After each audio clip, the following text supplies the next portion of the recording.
कितनी हॉट लग रही है नैना एक्सपेंसिव वेस्टर्न ड्रेस में। मन तो करता है ऐसे ही शीशे के बाहर उसे देखता रहूं।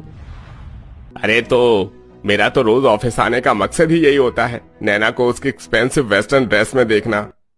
कुछ देर बाद नैना फाइल को लेकर विनोद की केबिन की तरफ आती है। विनोद की नजर नैना पर पड़ती है। नैना ने बहुत एक्सपेंसिव वन पीस पहना हुआ होता है, जिसे देख विनोद के हाथ से उसकी कॉफी का कप छूट जाता है। ध्यान से विनोद, अभी तुम्हें लग जाती तो मैं अभी मेड को बुलाकर ये पोर्शन क्लीन करवाती हूँ। ठीक है। वैसे नैना तुम आज बहुत गॉर्जियस लग रही हो। Thank you Vinod. नैना के वहां से चले जाने के बाद नरेश वहां आता है। क्यों विनोद भाई, हो गई ना तुम्हारी भी पतलून ढीली नैना को ऐसे कपड़ों में देखकर? हाँ भाई, हो तो गई। ऐसी लड़की के लिए तो मैं सीने पर गोली खाने के लिए भी तैयार हूँ। बस एक बार मुझसे सेट हो जाए, फिर तो मैं रोज रोज एक्सपेंसिव ड्रेस पहनाकर इसे अपने आसपास रखूंगा। ये क्या बात कर रहे हो विनोद भाई, आप तो शादीशुदा हो ना? शादीशुदा हूँ, पर शादी के 3 साल हो गए और सच कहूँ तो घर की मुर्गी अब दाल बराबर हो गई है। अब टाइम आ गया है बाहर का बटर चिकन खाने का।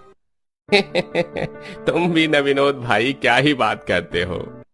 रात को विनोद अपने घर आता है। कुछ देर बाद उसकी पत्नी विनीता विनोद को खाना लेकर कमरे में आती है, जहां विनोद फोन पर रील देख रहा होता है, जिसमें हर रील में लड़कियों ने एक्सपेंसिव मॉडर्न वेस्टर्न ड्रेस पहनी हुई होती है।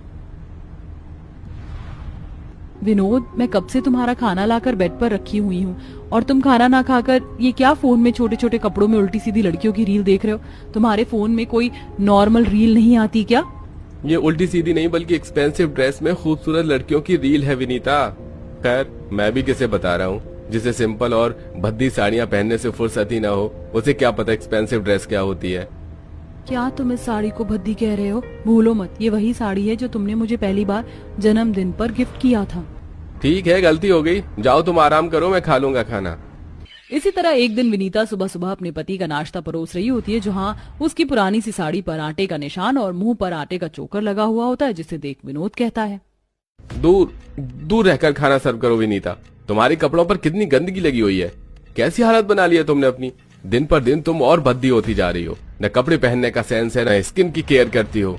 बेटा, कुछ ज्यादा ही बढ़ चढ़कर नहीं बोल रहा है तू मेरी बहू से? जैसी भी है, मेरी बहू लाखों में एक है।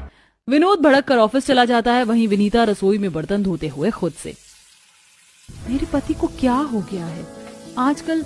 उन्हें मेरे कपड़ों से इतनी प्रॉब्लम क्यों हो रही है? एक टाइम था जब उन्होंने मुझे इन्हीं कपड़ों में बहुत खूबसूरत बताकर पसंद किया था। अब जहां विनीता अपने पति के बदलते व्यवहार से परेशान हो रही थी, वहीं विनोद अपनी ऑफिस की नैना से पूरी तरीके से सेट हो चुका था। नैना भी उसके पैसों को देखकर अब उस पर लट्टू हो चुकी थी।